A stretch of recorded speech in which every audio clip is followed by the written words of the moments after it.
आपका हमारे YouTube channel तारामंडल ITI पे आज हम देखेंगे कि ऑयल टेस्टिंग क्या होता है। ऑयल टेस्टिंग मतलब डाइलेक्ट्रिक स्ट्रेंथ, जो ट्रांसफार्मर में जो तेल होता है हमारा, जिसे खनिज तेल बोलते हैं, उसके डाइलेक्ट्रिक स्ट्रेंथ को चेक कैसे करते हैं। जिसे डाइलेक्ट्रिक स्ट्रेंथ, ये जो हमारा ट्रांसफार्मर ऑयल है ना, इस ट्रांसफार्मर ऑयल की डाइलेक्ट्रिक स्ट्रेंथ मतलब ब्रेकडाउन वोल्टेज को टेस्ट कैसे किया जाएगा। हाँ, ये ट्रांसफार्मर जो तेल है ये काम लायक है या फिर नहीं। ये मतलब इसकी जो अगर देखिए, जो अच्छा ट्रांसफार्मर तेल होता है उसको 30 kV क्या होता है, 30 kV ब्रेकडाउन वोल्टेज होता है। 30 kV से अगर उसका ब्रेकडाउन वोल्टेज कम है, इट मीन्स अब वो ट्रांसफार्मर तेल क्या है, काम लायक नहीं है। ठीक है, इसलिए हम इसका ब्रेकडाउन वोल्टेज टेस्ट करते हैं। उसके लिए हमारे पास होता है एक हमारा ऑयल टेस्टिंग किट होता है हमारा। ये हमारा क्या ऑयल टेस्टिंग किट होता है, जिसके माध्यम से हम इस तेल का चेक कर सकते हैं कि ये तेल हमारा काम लायक है या नहीं है। देखिए, उसके क्या होता है हमारा यहाँ पे एक ऑटो ट्रांसफार्मर होता है। इस ऑटो ट्रांसफार्मर की विशेषता है, आप लोग जानते हैं कि ऑटो ट्रांसफार्मर में एक ही मतलब कोर पे दोनों वाइंडिंग होती है, प्राइमरी सेकेंडरी दोनों वाइंडिंग होती है। यहाँ से हम क्या करते हैं, केबी को बढ़ा सकते हैं, यानी कि 0 से लेके 60 तक।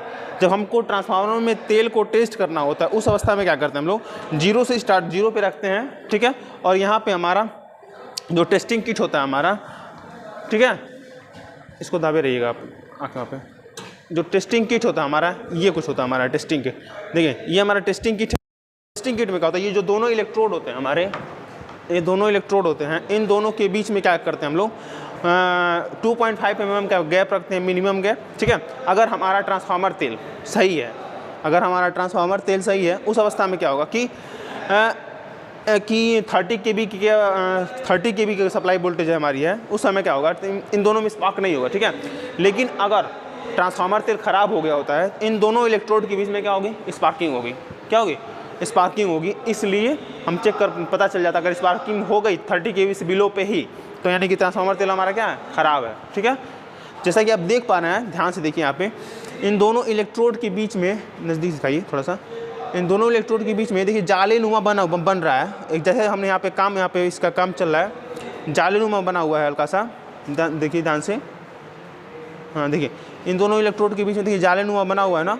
अब ये यहाँ पे इस पर काम चल रहा है इसका। ठीक है, आई बात समझ में, यानी कि अगर इसका हम लोग टेस्टिंग पे लगाए हुए हैं। ठीक है, और ये हमारा 2 इलेक्ट्रोड होता है। ये इसको हमारा एल्यूमिनियम का भी, ये हमारा पीतल का होता है बेसिकली। ठीक है, पीतल का बनाते हैं। और लेकिन यहाँ पे हमारा क्या है, ये एल्यूमिनियम ब्रास का बना हुआ है। ठीक है, आई बात समझ में। ठीक है, अब इसको ढक देते हैं। ठीक, अब यहाँ पे हम क्या करते हैं, इस किट के माध्यम से यहाँ पे हीट ऑन करते हैं, इसे ये ऑफ कर देते हैं। ये मेन स्विच होता है हमारा, और ये हमारा क्या होता है, हमारा ये ऑटो ट्रांसफार्मर है। ठीक है, आई बात समझ में। और यहाँ पे इसको यूज किया जाता है। इसके माध्यम से पता चल जाता है कि ब्रेकडाउन वोल्टेज क्या है, यानी कि अगर ट्रांसफार्मर का तेल 30 kV से अधिक पे यूज, 30 kV से अधिक सप्लाई वोल्टेज है, और हमारा वो स्पार्क, दोनों इलेक्ट्रोड के बीच में स्पार्किंग नहीं हो रही है, इट मीन्स ट्रांसफार्मर का तेल सही है।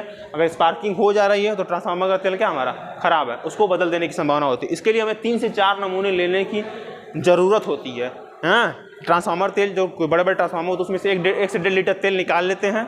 उसके बाद अलग अलग टाइम में अलग अलग तेल का नमूना लेके चेक कर लेते हैं, और पता चल जाता है ये। ठीक है, जो ट्रांसफार्मर में होता है उसमें स्लजिंग नहीं होना चाहिए। स्लजिंग मतलब काफ़ी अशुद्धियाँ नहीं होनी चाहिए। इसका मैक्सिमम जो हमारा दमक बिंदु होता है, यानी दमक बिंदु फ्लैशिंग पॉइंट होती है, 140 डिग्री सेंटीग्रेड होती है, नॉन कोरोसिव होना चाहिए। ठीक है, आई बात समझ में। तो ये हमारा ट्रांसफार्मर तेल की गुण होती है।